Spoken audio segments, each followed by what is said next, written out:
Okay so बच्चों, आज हम पढ़ेंगे हमारे मैक्रोन्यूट्रिएंट्स और माइक्रोन्यूट्रिएंट्स के बारे में। कुछ एग्जांपल्स पढ़ेंगे, इसके सारे तो नहीं आज कंप्लीट करेंगे, थोड़े से पढ़ेंगे उसके बारे में। उससे पहले मैं बता दूं कि जो तुम्हारे मैक्रोन्यूट्रिएंट्स थे, they were your nitrogen, carbon, hydrogen, oxygen, calcium, manganese, ऐसे करके थे। तो इनको याद करने का एक सिंपल सा तरीका जो तुम लोगों को शायद से याद रहेगा वो है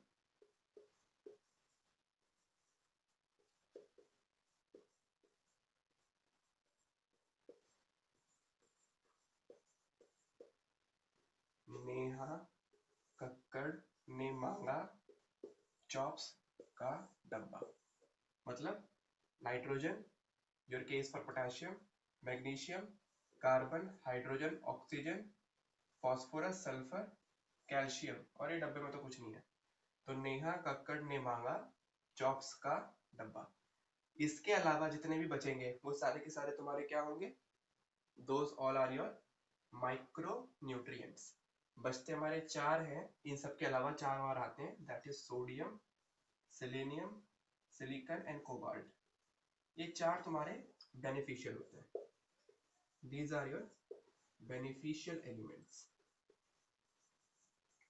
so this was to memorize, एक न्यूमोनिक था। बाकी इसके अलावा और इनके अलावा जितने भी बचते हैं those all are your micronutrients. अगर मान लो क्वेश्चन आ जाता है नीट के अंदर कि मैक्रो कौन सा माइक्रो कौन सा, टिक मारना है, so it would be easy for you to memorise this. Today we are going to study some of the nutrients, some of the elements, कि उनका रोल क्या होता है and why they are required और how they perform function, what is their deficiency symptom. अगर वो तुमको नहीं मिलेगा, अगर प्लांट को नहीं मिलेगा तो उससे क्या फर्क पड़ सकता है, प्लांट के ऊपर क्या लॉस हो सकता है। Today we will learn about that. So first of all हम पढ़ते हैं नाइट्रोजन के बारे में। नाइट्रोजन,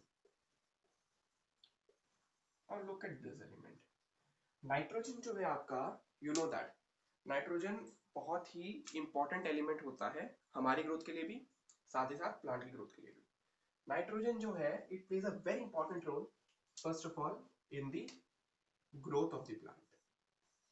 प्लांट की ग्रोथ में इसका बहुत इंपॉर्टेंट रोल होता है नाइट्रोजन का। रोल कैसे होता है, आई विल टेल यू। ये क्या करता है, नाइट्रोजन अच्छा खासा कंपोनेंट होता है, it is a component of chlorophyll.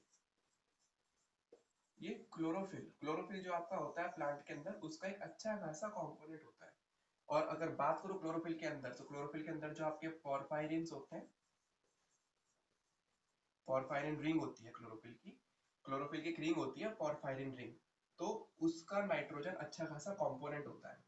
दूसरा चीज आपके साइटोक्रोम्स, इसमें भी अच्छे खासे साइटोक्रोम्स में भी, साइटोक्रोम्स के फॉर्मेशन में भी अच्छा खासा रोल होता है नाइट्रोजन का, अच्छा खासा कंपोनेंट होता है। So these are your 2 points जिसकी वजह से ये ग्रोथ में बड़ा इंपॉर्टेंट है। सेकेंड चीज, ये आपके रिप्रोडक्शन में भी बहुत इंपॉर्टेंट होता है। रिप्रोडक्शन मतलब एक सेल से दो सेल बनाना, प्लांट सेल में तो सिर्फ ये होगा, कोई गैमेट्स तो बनते नहीं उसके अंदर। सो ग्रोथ और रिप्रोडक्शन में नाइट्रोजन इज वेरी इंपॉर्टेंट। दूसरा आपका मेटाबॉलिज्म में, बात यह आती है कि मेटाबॉलिज्म, कोई भी प्लांट है नाइट्रोजन की हेल्प से मेटाबॉलिज्म अच्छे से शो कर पाएगा, नाइट्रोजन नहीं होगा तो मेटाबॉलिज्म अच्छे से शो नहीं हो पाएगा। सो it is required for growth, it is required for reproduction, it is required for metabolism of the plant. साथ ही साथ अगर इन चीजों में से अगर हम बात करें नाइट्रोजन की, so nitrogen is also a very important component of your vitamins. Plant के जो वाइटामिन्स होते हैं कुछ, उनका एक अच्छा खासा कॉम्पोनेंट होता है न्यूक्लिक एसिड्स का। Those are your DNA and RNA. Nucleic acids का मतलब ये हो जाएगा आपका कि डीएनए और आरएनए के अंदर जो नाइट्रोजन बेस होते हैं ना, उनका नाम नाइट्रोजन बेस ऐसे नहीं पड़ा हुआ, दैट इज बिकॉज उसके अंदर नाइट्रोजन अच्छा खासा कंपोनेंट होता है। तो न्यूक्लिक एसिड्स में आपका रिक्वायरमेंट होता है इसका फ्यू एंजाइम्स, कुछ एंजाइम्स होते हैं जिनके लिए नाइट्रोजन इंपॉर्टेंट होता है। So this was the role of the nitrogen, ये आपका एक रोल था and this was the function of the nitrogen. साथ ही साथ इसमें एक अच्छा खासा अगर हम देखें तो इन केस अगर आपको नाइट्रोजन अगर प्लांट को नहीं मिल रहा, so what would be the result on the plant? जो मेन कंपोनेंट, जो मेन अफेक्ट, जो मेन डेफिशिएंसी सिम्टम मैं कह सकता हूँ प्लांट के अंदर देखने को मिल जाएगा बिकॉज ऑफ नाइट्रोजन, वो होता है आपका chlorosis of older leaves. This is your deficiency symptoms. अगर नाइट्रोजन के अंदर, अगर नाइट्रोजन प्लांट को नहीं दिया तो क्लोरोसिस हो जाता है. Now what is chlorosis?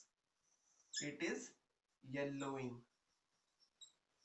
Of the leaves, यानी कि पत्तियों का येलो हो जाना. अब जाहिर सी बात है ये क्यों होता होगा, सोचो जरा. क्लोरोफिल का एक अच्छा खासा कंपोनेंट होता है नाइट्रोजन. क्लोरोफिल अगर नहीं होगा तो ग्रीन कलर नहीं आ पाएगा प्लांट के पास. जब ग्रीन कलर नहीं आएगा, दैट्स व्हाई उसकी येलोइंग हो जाएगी प्लांट के पत्तों की. उसे बोलते हैं हम क्लोरोसिस. ये आपके ओल्डर लीव्स में देखने को मिल जाता है. This is your deficiency symptom, this is the role. और ये आपका नाइट्रोजन कैसे कैसे अहम भूमिका निभाता है किसी भी प्लांट के अंदर. खास बात यह है कि नाइट्रोजन एब्जॉर्ब कैसे होता है. नाइट्रोजन हमारे एटमॉस्फेयर में इट इज लाइक दिस, या फिर हम कह सकते हैं इसको N2. लेकिन प्लांट के अंदर ये ऐसे एब्जॉर्ब नहीं होता. For absorption in the plant it requires to be in nitrate form, NO3 negative. It is the main form जिसमें नाइट्रोजन एब्जॉर्ब होता है. दूसरी फॉर्म NO2 नेगेटिव और N4, ये अमोनियम आयंस, इनकी फॉर्म में भी एब्जॉर्ब हो जाता है. लेकिन मेजर कंपोनेंट, मेजर आपका इस फॉर्म में होता है, that is your nitrite form, NO3 negative. These are your minor forms. ये प्लांट ऐसे एब्जॉर्ब करता है इन फॉर्म में नाइट्रोजन को, और फिर यहाँ से नाइट्रोजन एक्सट्रैक्ट करके वेरियस फंक्शंस परफॉर्म करता है. क्लोरोफिल में भेजेगा. क्लोरोफिल के अंदर क्या होता है, पोरफायरिन रिंग होती है. इट इज लाइक दिस, जैसे आपका क्लोरोफिल का मॉलिक्यूल है, so it have some kind of porphyrin rings, जिसमें नाइट्रोजन आपका एक मेन कंपोनेंट होता है. क्लोरोफिल के स्ट्रक्चर का नाइट्रोजन एक मेन कंपोनेंट होता है. साथ ही साथ बता दूं यहाँ पे, नाइट्रोजन तो है आपका मेन कंपोनेंट. इसका एक और एलिमेंट होता है, दैट इज योर मैग्नीशियम. इसके बारे में हम पढ़ेंगे अभी, Mg2 पॉजिटिव. मैग्नीशियम भी एक अच्छा खासा कंपोनेंट होता है. किसका? पोरफायरिन रिंग का. Remember this. नाइट्रोजन तो है ही, देखो यहाँ पे 1 2 3 4 नाइट्रोजन है एक रिंग के अंदर. तो क्लोरोफिल के अंदर पोरफायरिन रिंग होती है, तो उसका एक कंपोनेंट होता है. और साइटोक्रोम्स भी हेल्प करेगा. साइटोक्रोम्स के बारे में हम अगले चैप्टर में पढ़ेंगे, साइटोक्रोम्स क्या होते हैं. और ये आपके मेन फंक्शन थे नाइट्रोजन के बारे में. Now coming on the next element, what is your next element? Okay, अगला एलिमेंट आ जाता है आपका फॉस्फोरस.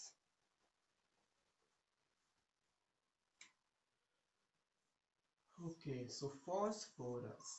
अब ये जो वर्ड है फॉस्फोरस, ये जो वर्ड है, इस वर्ड को आपने कई दफा सुना होगा प्लांट किंगडम में, प्लांट्स के अंदर, उसके इंपॉर्टेंट बायोलॉजिकल फंक्शंस में. फॉस्फोरस ऐसा क्या काम करता है जो प्लांट के लिए बहुत आवश्यक बन जाता है? सबसे पहले बता दूं, फॉस्फोरस जो होता है, it is a major component of your DNA and RNA. मतलब आपका जो DNA और RNA होता है प्लांट के अंदर, उसका एक मेन कंपोनेंट होता है फॉस्फोरस. दूसरी चीज, फॉस्फोरस आपका किस में चाहिए होता है? फॉस्फोलिपिड्स. याद करो, फॉस्फोलिपिड्स क्या होते हैं? फॉस्फोलिपिड्स वो लिपिड्स होते हैं which are required in the formation of what? Cell membrane. Cell membrane के फॉर्मेशन के लिए जो आपको लिपिड्स चाहिए होते हैं वो फॉस्फोलिपिड्स होते हैं. And those lipids have phosphorus attach with them. उनके साथ फॉस्फोरस अटैच होता है. इसलिए फॉस्फोरस का एक बहुत इंपॉर्टेंट रोल होता है इन फॉस्फोलिपिड्स. DNA RNA में, फॉस्फोलिपिड्स में. तीसरा इसका फंक्शन होता है माइटोकॉन्ड्रिया के अंदर. वी नो दैट जो आपका माइटोकॉन्ड्रिया होता है, या प्लांट का माइटोकॉन्ड्रिया होता है, it is called power house of the cell.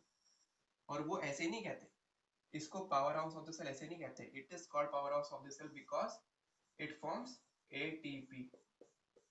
This is called energy currency of the cell. इसको हम energy currency of the cell बोलते हैं। एटीपी के अंदर जो पी है, it is your phosphate, it is your phosphate. और इस फॉस्फेट का स्ट्रक्चर PO4 नेगेटिव होता है, 2 नेगेटिव ऐसे होता है, इसके अंदर ये फॉस्फोरस आ जाता है। सो एटीपी में आपका फॉस्फोरस की इंपॉर्टेंस होती है, चाहिए होता है। चौथा इसका जो रोल होता है which is seen in NADP। इसके बारे में हम अच्छे से पढ़ेंगे जब अपना अगला चैप्टर आएगा कि NADP का रोल क्या होता है प्लांट के अंदर। इसके अंदर भी जो ये फॉस्फोरस है ये यहाँ पे अटैच होता है फॉस्फेट में।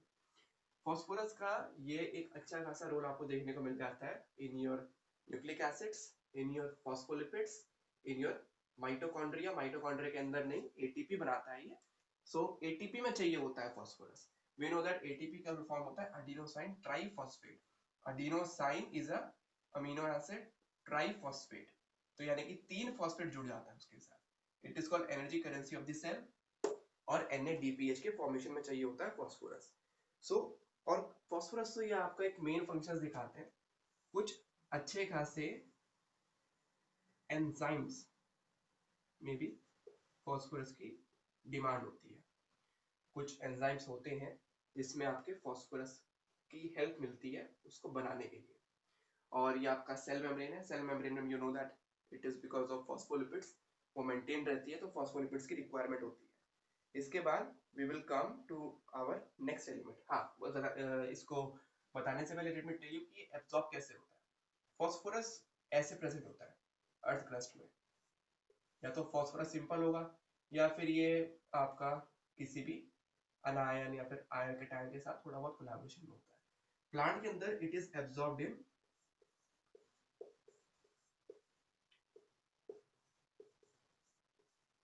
Two forms, H2PO4 negative and it is HPO4 2 negative.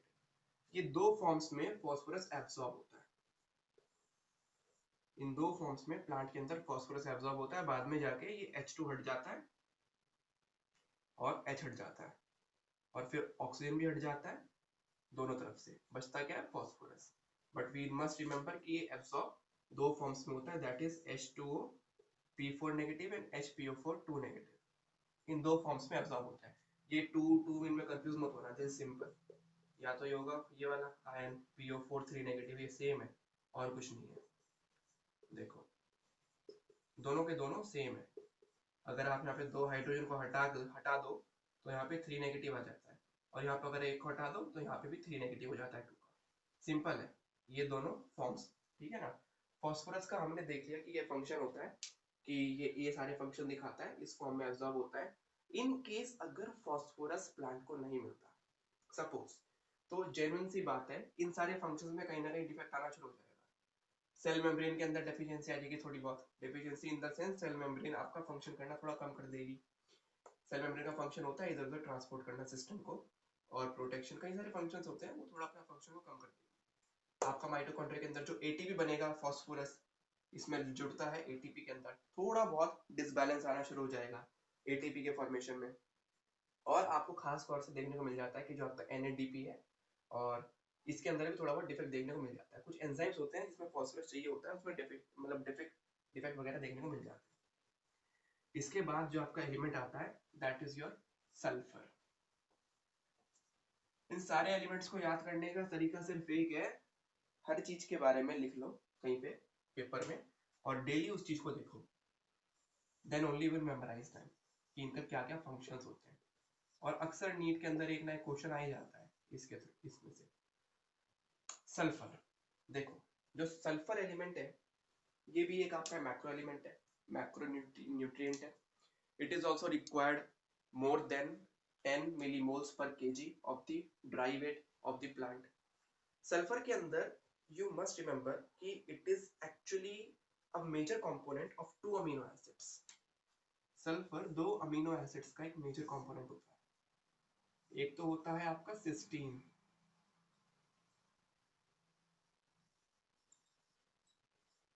और एक होता है मिथियोनिन।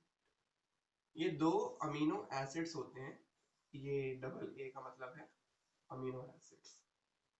ये अमीनो एसिड्स दो होते हैं जिसमें सल्फर आपका एक मेजर कंपोनेंट होता है, और इन दो अमीनो एसिड्स की वजह से सल्फर काफी अच्छा खासा ट्रांसपोर्ट होता है बॉडी के अंदर, बिकॉज वी नो कि अमीनो एसिड्स होते हैं, they are of 300 amino acids हम जानते हैं, हमारे जान पहचान में 300 अमीनो एसिड्स हैं अराउंड, लेकिन उसमें से सिर्फ जो 20 अमीनो एसिड्स हैं सिर्फ हम उन्हीं के ऊपर स्टडी करते हैं, बिकॉज 20 अमीनो एसिड्स ही काम आते हैं किसी भी ट्रांसलेशन प्रोसेस में। ट्रांसलेशन प्रोसेस आपका होता है mRNA मैसेंजर आरएनए से आपका प्रोटीन का बनना, यानी कि प्रोटीन के बनाने में सिर्फ 20 अमीनो एसिड्स काम आते हैं। उन 20 में से 2 अमीनो एसिड्स हैं आपके cysteine and methionine.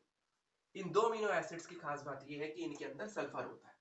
We know that sulphur इनके अंदर है, तो फिर जाहिर सी बात है कि इनके अंदर कुछ स्पेशलिटी होगी, इनके लिए रिक्वायरमेंट कुछ अलग से होगी। इन दो की रिक्वायरमेंट अलग से पड़ती है बॉडी को, प्लांट बॉडी को। सो सल्फर इन दोनों का कंपोनेंट है। सेकंड चीज जो इसके बारे में आपको जाननी है सल्फर के बारे में, वो ये है कि ये भी आपका न्यूक्लिक एसिड्स का अच्छा खासा कंपोनेंट होता है। ये भी आपका न्यूक्लिक एसिड का अच्छा खासा कंपोनेंट होता है। नाइट्रोजन अच्छा खासा कंपोनेंट होता है। फास्फोरस क्यों? बिकॉज उसके अंदर एक फॉस्फेट ग्रुप होता है न्यूक्लिक एसिड्स डीएनए आरएनए में। सल्फर भी आपका एक अच्छा खासा कंपोनेंट होता है न्यूक्लिक एसिड्स का। बात करते हैं इसकी और रिक्वायरमेंट्स की। सल्फर कुछ को एंजाइम्स में भी चाहिए होता है, सर्टेन को एंजाइम्स में उसकी रिक्वायरमेंट होती है। व्हाट आर को एंजाइम्स? पहली बात तो ये है कोएंजाइम्स, इसके बारे में डिटेल में अगले चैप्टर में, इसी चैप्टर में पढ़ेंगे एंड में। Coenzymes are some of the enzymes which are actually required for as a catalyst. एक तो सिंपल एंजाइम होता है, एक होता है कोएंजाइम। कोएंजाइम एक एंजाइम के साथ जुड़ा हुआ ग्रुप होता है, उसे बोलते हैं हम कोएंजाइम। जैसे कि आपका बायोटिन, बायोटिन में चाहिए होता है सल्फर, राइट। और आपका कोएंजाइम ए में चाहिए होता है सल्फर। कोएंजाइम ए में सल्फर की रिक्वायरमेंट होती है, मतलब इसका ये मेन कॉन्स्टिट्यूएंट होता है। कौन? सल्फर। एंड योर थायामीन, इनका ये मेन कंपोनेंट होता है sulphur. So you must remember कि सल्फर आपका कुछ कोएंजाइम्स का भी अच्छा खासा मेजर कंपोनेंट होता है। और इसकी खास बात ये भी है कि सल्फर आपका रूट नोड्यूल फॉर्मेशन में भी हेल्प करता है। Root nodules formation.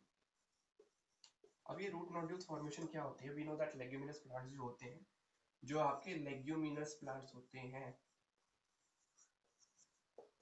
Leguminous plants को सिंपल टर्म्स में अगर मैं बोलूं, वो भोजन जो अंकुरित होता है, अंकुरित मतलब जिसमें आप भिगो के थोड़ा बहुत अंकुर निकाल देते हैं, उसे लेग्यूमिनस प्लांट्स बोलते हैं। उनकी जो रूट्स होती है,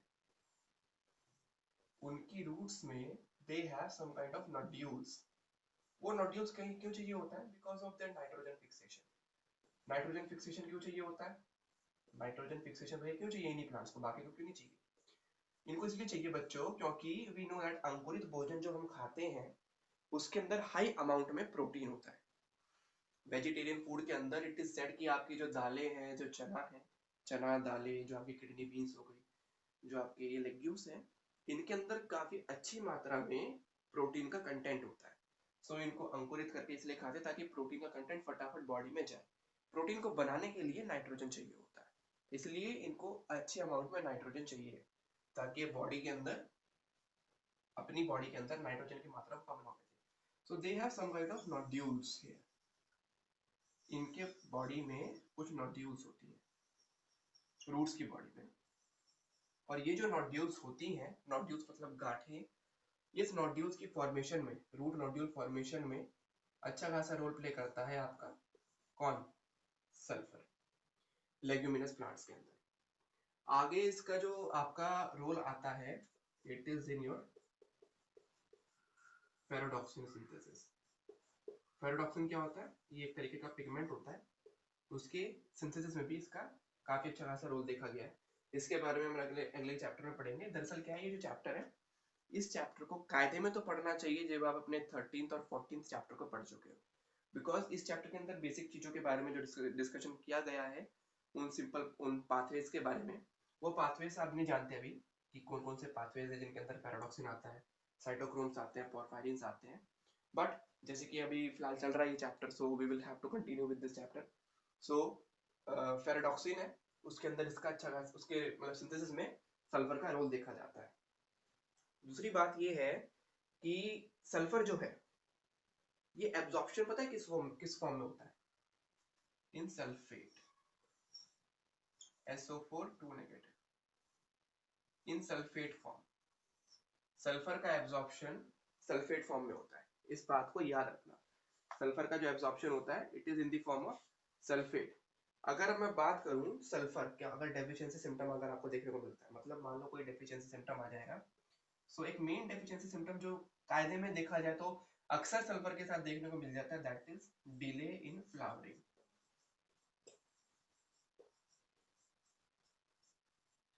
मतलब फूल खिलना है उसमें थोड़ा डिले हो गया, डिले मतलब थोड़ा लंबा टाइम हो गया, फूल नहीं खिला अभी तक लेकिन लंबा टाइम हो गया।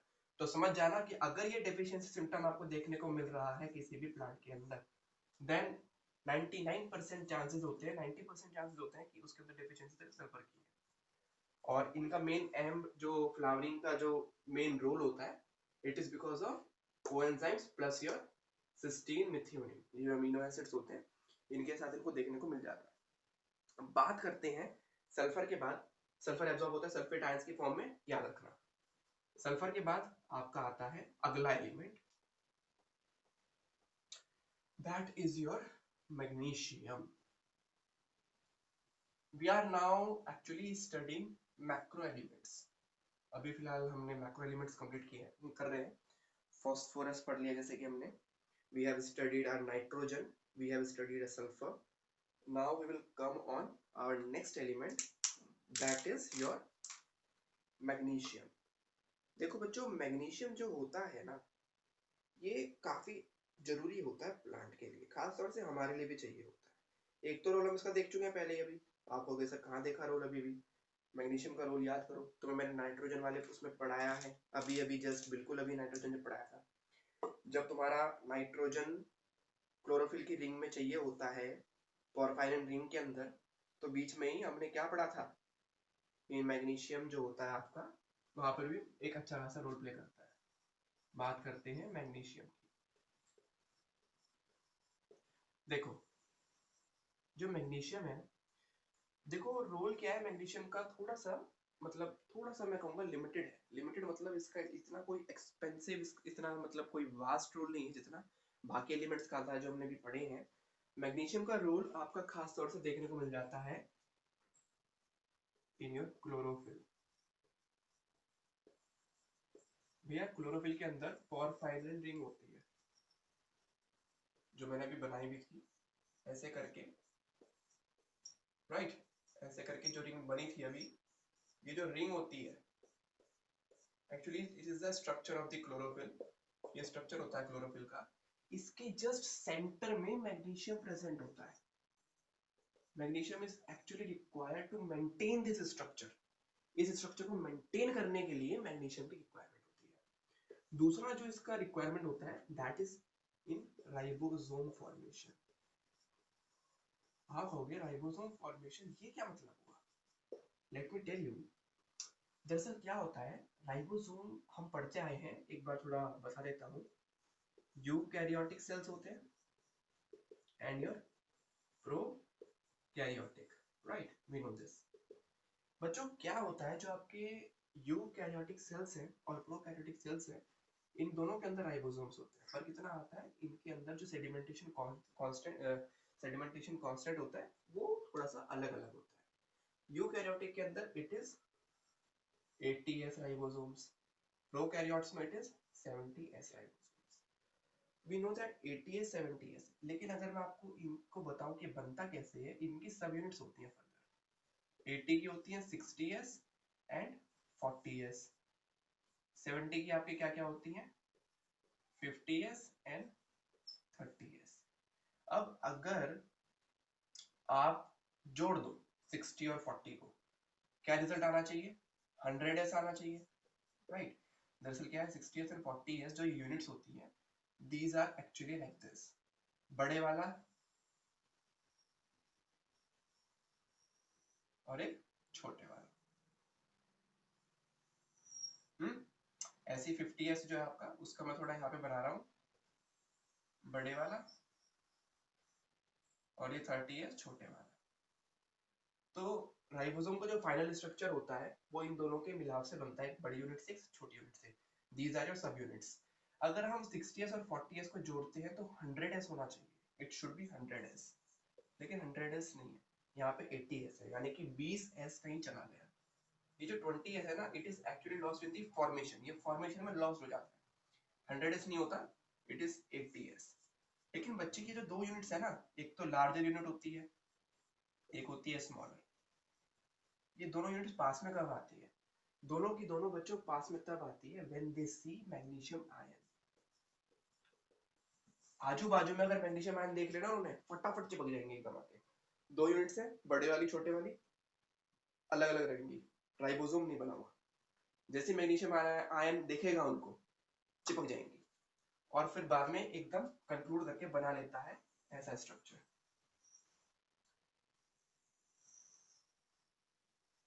यानी कि बड़ी यूनिट और छोटी यूनिट चिपक गई, राइबोसोम का एक कंप्लीट स्ट्रक्चर बन जाता है। फिर ये राइबोसोम फंक्शनल राइबोसोम है आपका, नहीं तो जब तक ये यूनिट्स में टूटा हुआ होता है ये फंक्शनल नहीं होता।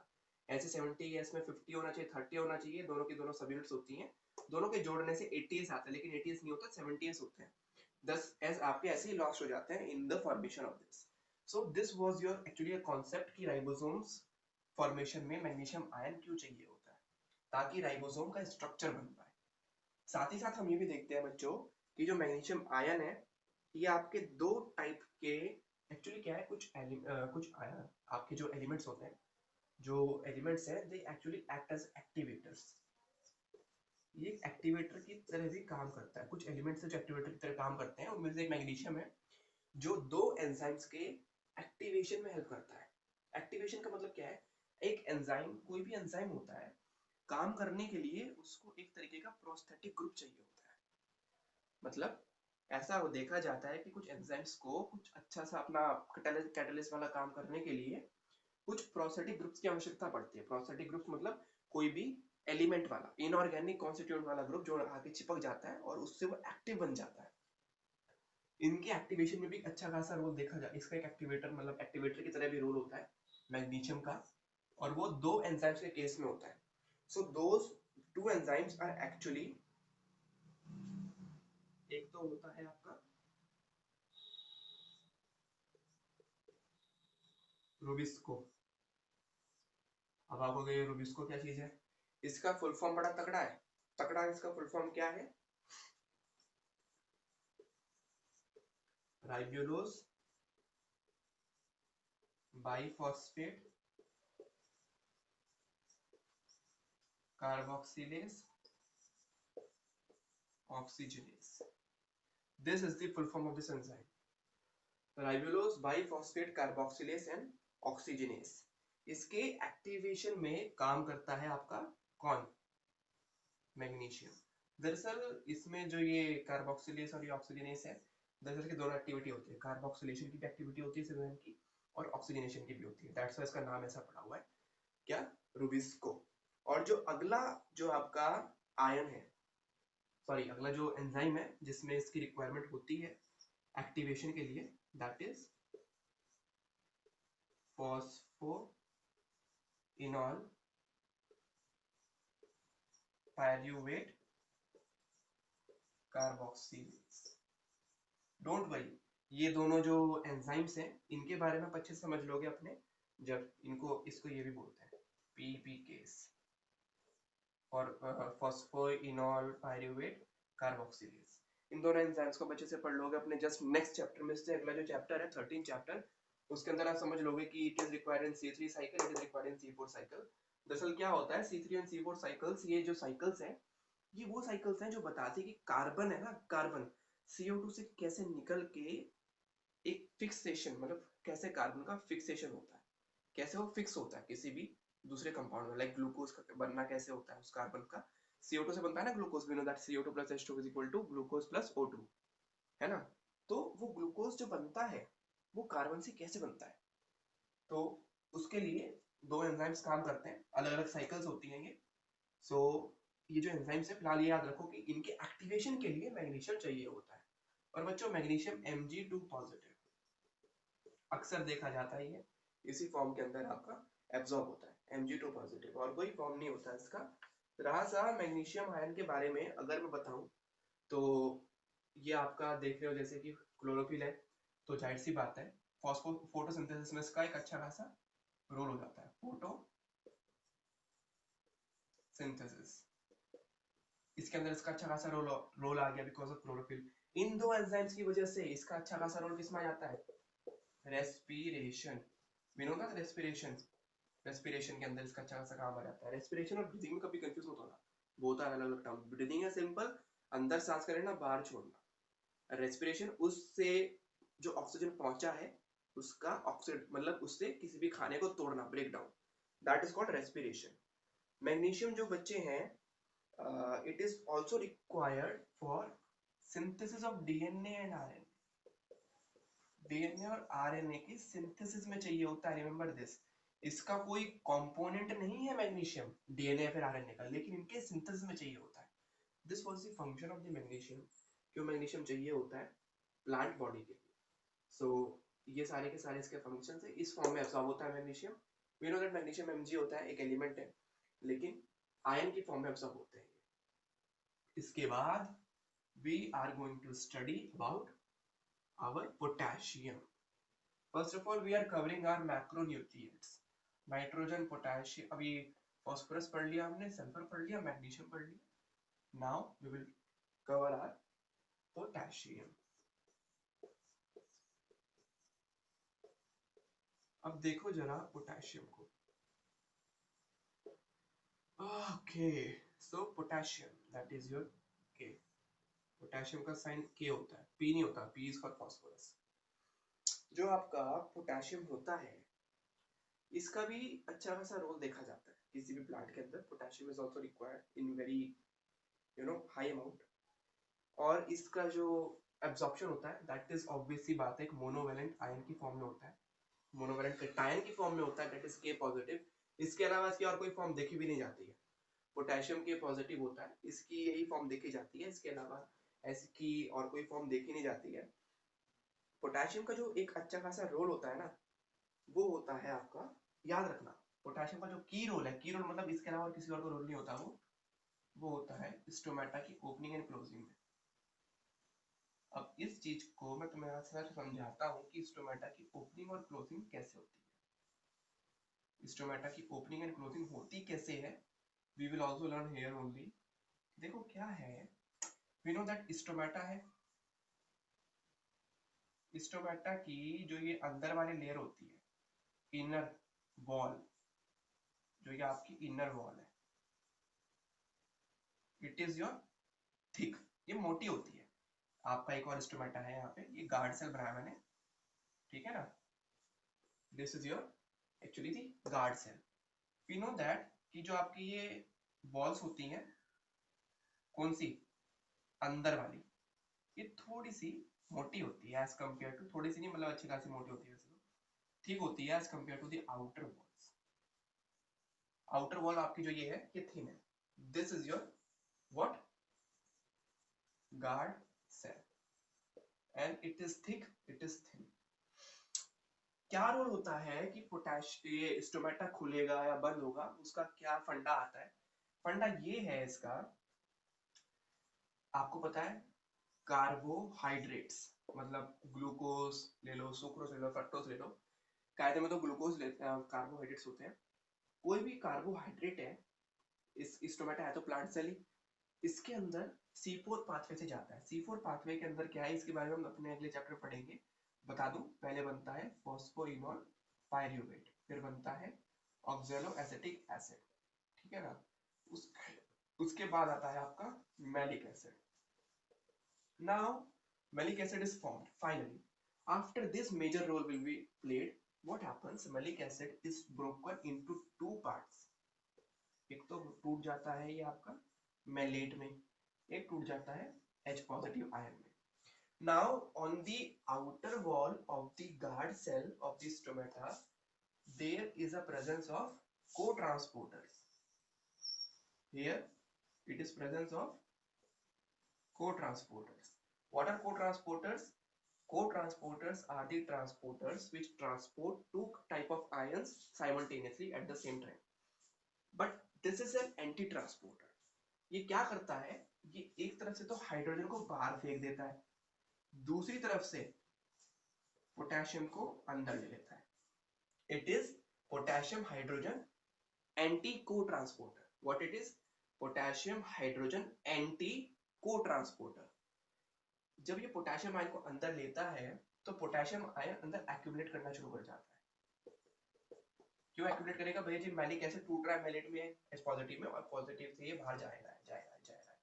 इसका क्या होता है मैं वो नहीं पढ़ना. We don't need that. What happens? अब अंदर पॉजिटिव आयंस की कंसंट्रेशन बढ़ रही है. एज अ रिजल्ट एक इलेक्ट्रोकेमिकल अट्रैक्शन होगा. इसका क्या होगा? Electrochemical attraction. जो पॉजिटिव अंदर एक पॉजिटिविटी बढ़ जाएगी, तो बाहर ही यहाँ पे क्या क्लोराइड आयंस प्रेजेंट होते हैं. What happens? क्लोराइड आयन के यहाँ पे ट्रांसपोर्टर्स होते हैं. As a result chloride ion भी अंदर जाना शुरू कर जाएगा. सी नेगेटिव है ना, Cl नेगेटिव है, तो नेगेटिव पॉजिटिव अंदर एक्यूमुलेट होने शुरू हो जाते हैं.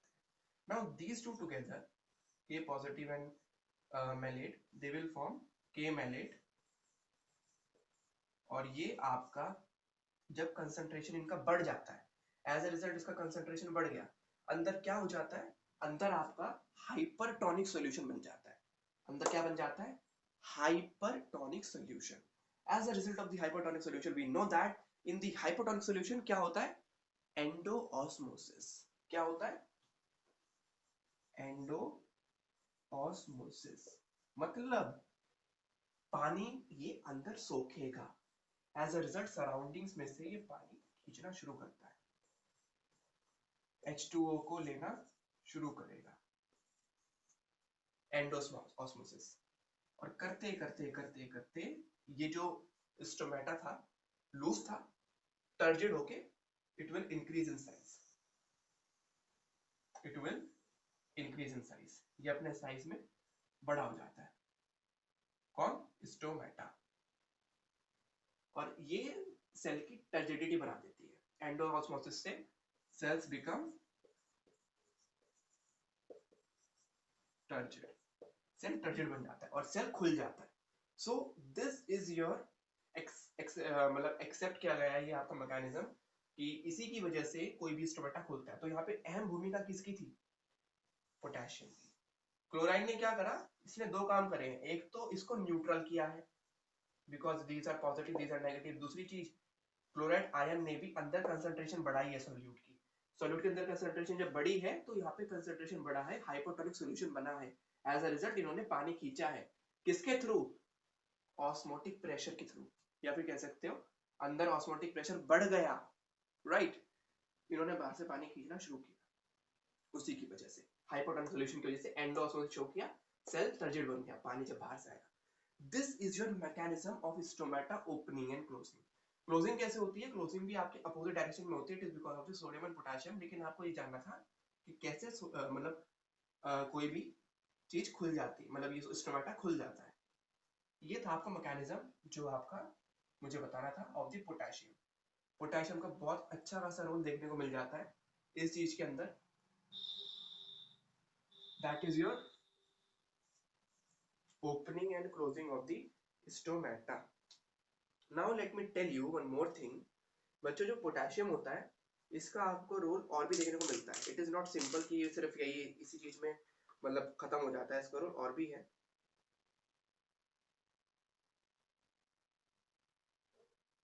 Okay, just wait.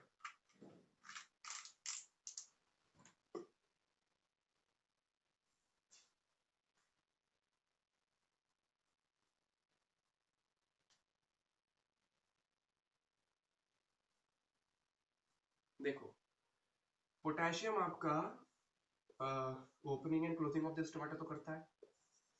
Opening and closing of stomata, right. इसका एक और रोल आपको देखने को मिलता है कि पोटेशियम अच्छे अमाउंट में चाहिए होता है बिकॉज ऑफ मतलब बिकॉज ऑफ क्या नाम है, it is required in very well amount for the by the meristematic tissues. जितने भी आपके मेरिस्टम्स हैं उनके लिए चाहिए होता है, या फिर बर्ड्स के लिए, राइट, बर्ड्स के लिए जो बर्ड्स होती हैं प्लांट की, उसमें पोटेशियम चाहिए होता है। क्योंकि पोटेशियम आप देखोगे पढ़ोगे आने वाले समय में कि एक अच्छा खासा एलिमेंट, एक अच्छा खासा आयन होता है which is required for your cell membrane की परमेबिलिटी मेंटेन करने के लिए पोटेशियम चाहिए होता है। So it is not involve in the permeability, remember this, it is required to maintain the permeability. Permeability में इन्वॉल्व नहीं होता ये, लेकिन हाँ परमेबिलिटी को रेगुलेट या फिर कह सकते हो मेंटेन करने के लिए ये चाहिए होता है potassium. Opening and closing of the stomata तो इसका की रोल है इसका पोटेशियम का। दूसरी चीज, ये अनायन और कटायन बैलेंस बना के रखता है। क्या होता है अक्सर आप देखोगे सो सेल्स के इर्द गिर्द ऐसे को ट्रांसपोर्टर्स होते हैं। These are your sodium and potassium को ट्रांसपोर्टर्स। सोडियम को बाहर ट्रांसपोर्ट करेंगे, पोटेशियम को अंदर। Sodium will go outside, potassium will go inside. तो ये एक तरीके से आपके रेगुलेशन में हेल्प करते हैं। और इसी वजह से आपने देखा होगा अंदर क्लोराइड आयन भी घुस गया था in this part. Chloride ion अंदर घुस गया था, तो मतलब अनायन और कटायन बैलेंस बना के रखता है कौन? पोटेशियम। परमिएबिलिटी जो होती है, परमिएबिलिटी ऑफ सेल मेम्ब्रेन, उसको रेगुलेट करता है। मतलब उसके अंदर कोई इसका इंपॉर्टेंट काम नहीं है, लेकिन उसको रेगुलेट करने के लिए, उसको मेंटेन करने के लिए पोटेशियम की रिक्वायरमेंट होती है। की रोल तो इसका सबसे बड़ा ये है कि अगर नीट में क्वेश्चन पूछा जाता है तो फिर वो opening and closing of the stomata के बारे में आया हुआ है 2 बार। Potassium is the key element which is required for this purpose. Potassium absorb आपका के पॉजिटिव फॉर्म में होता है, यही इसका एक मेन रोल है। और ये आपके सर्टेन एंजाइम्स में भी ये इसका थोड़ा ऐसे ही, मतलब देखा जाए तो मोस्टली एलिमेंट्स जो है वो किसी ना किसी एंजाइम के साथ जुड़े होते हैं। They are actually attach with any kind of enzyme. ये था आपका पोटेशियम, आईए के पॉजिटिव फॉर्म में एब्सॉर्ब होता है। पोटेशियम के बारे में और कोई बात तो नहीं है खैर। Okay, so yes, it is completed here.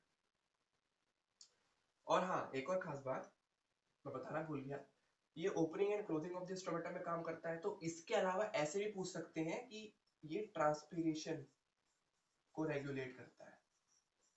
क्योंकि opening and closing of the stomata क्यों होती है? या तो गैसेस एक्सचेंज के लिए होती है या फिर ट्रांसपीरेशन के लिए होती है, बिकॉज ट्रांसपीरेशन भी है आपका स्टोमेटा से होता है, right?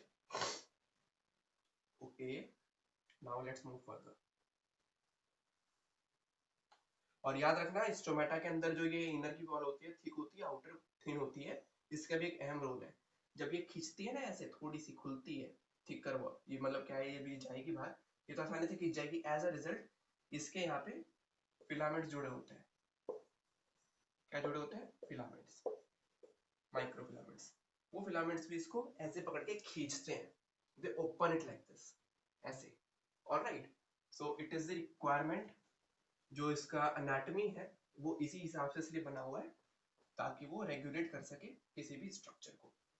So this was your potassium. अब हम बात करते हैं आज के लास्ट एलिमेंट की, दैट इज कैल्शियम। बाकी हम कल पढ़ेंगे, वरना तुम लोग कंफ्यूज हो जाओगे because it is very new topic for you all. Calcium.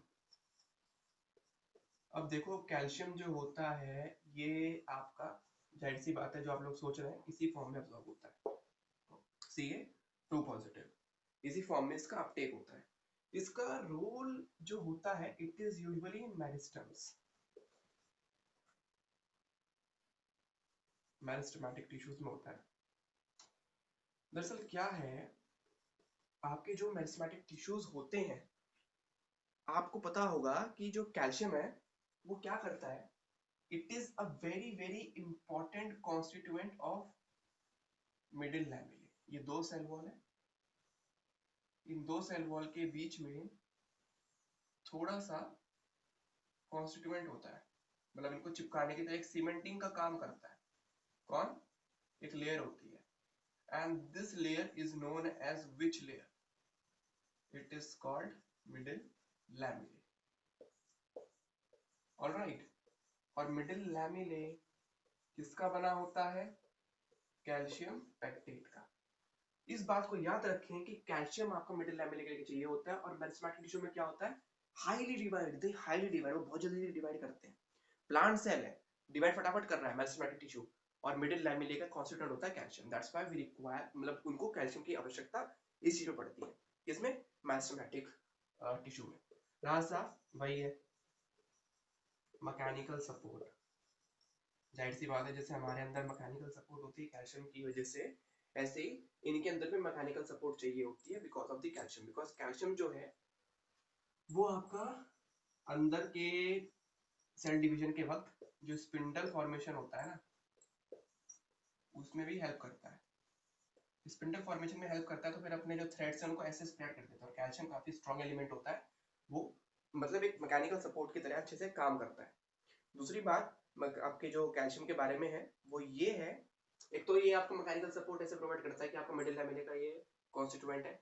Middle लैमेले क्या करती है? सेल वॉल है, सेल वॉल को बाइंड करके रखती है, उनको पकड़ कर रखती है, और उनके बीच में सीमेंट की तरह काम करती है। दो ईंट है, ईंट के बीच में सीमेंट की तरह काम करती है मिडिल लैमेले। एज अ रिजल्ट एक मैकेनिकल सपोर्ट की तरह काम करता है। बात करते हैं इसकी और फंक्शंस की। जो कैल्शियम आपका, वो आपकी जो सेल मेम्ब्रेन होती है, ये भी उसकी परमिएबिलिटी को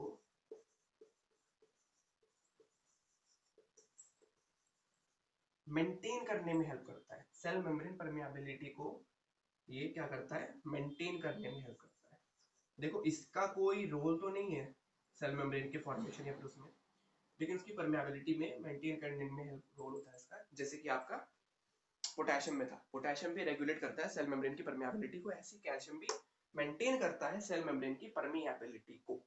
now remember one more thing about the calcium, कि जो कैल्शियम होता है, राइट, स्पिंडल फॉर्मेशन में आपका हेल्प करता है। स्पिंडल फॉर्मेशन मतलब कोई भी सेल जब डिवाइड करता है तो उसके जो ये डीएनए मटेरियल होता है क्रोमोसोम्स बदल जाते हैं। एट द सेम टाइम ऊपर से जो सेंट्रोमियर्स वगैरह होते हैं ना, ये अपने स्पिंडल्स डाल देते हैं। लेकिन वी नो दैट कि ये जो स्पिंडल्स डालते हैं, इनको हम दरअसल क्या बोलते हैं? In the case of plant cell, याद रखना, प्लांट सेल के केस में इसको बोलते हैं हम फ्रेगमोप्लास्ट। These are known as the phlegmoplast। और ये अच्छा खासा इसके अंदर जो constituent होता है, it is of calcium 2 positive। Remember this, division of is because of calcium 2 positive। Calcium का एक अच्छा खासा इसमें रोल देखने को मिल जाता है। और ये है कि जो कैल्शियम है ना, ये नॉन मोबाइल है। इट इज नॉन मोबाइल, मतलब ये है कि ये आसानी से मूव नहीं करता। अगर ये बन गया तो बन गया। कैसे? आप इसको, सीमेंट को, जैसे मैंने बताया कि एग्जांपल सीमेंट है, सीमेंट को कैसे उधार सकते हैं? कोई भी ईंट है, उसके बीच में सीमेंट निकाल सकते हो, पिघला के दोबारा नहीं निकाल सकते। अगर वो जम गया तो जम गया, राइट। तो इट इज नॉन मोबाइल, मतलब अगर पुरानी पत्तियों में, इन ओल्डर लीव्स अगर गिरती है ना, उनके अंदर कैल्शियम होता है। उनके अंदर से क्या होता है, जब पुरानी पत्तियां गिरती हैं तो कुछ एलिमेंट्स तो खींच लिए जाते हैं वापस, ताकि वो प्लांट के और पार्ट्स में यूज हो जाए।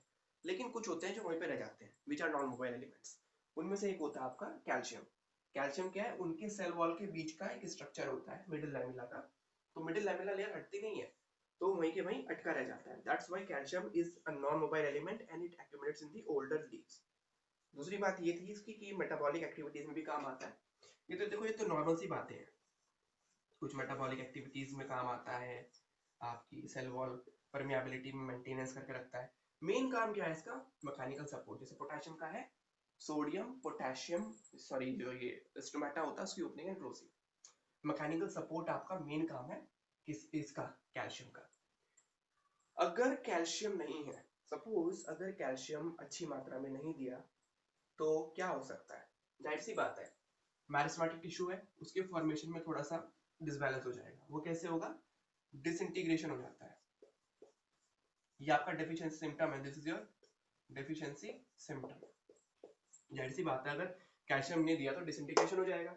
डिसइंटीग्रेशन मतलब थोड़ा सा मरना, मरना कह सकते हो, छोटा मोटा मरना या फिर पूरी तरीके से तबाह होना। डिसइंटीग्रेट मतलब मरना या फिर तबाह होना।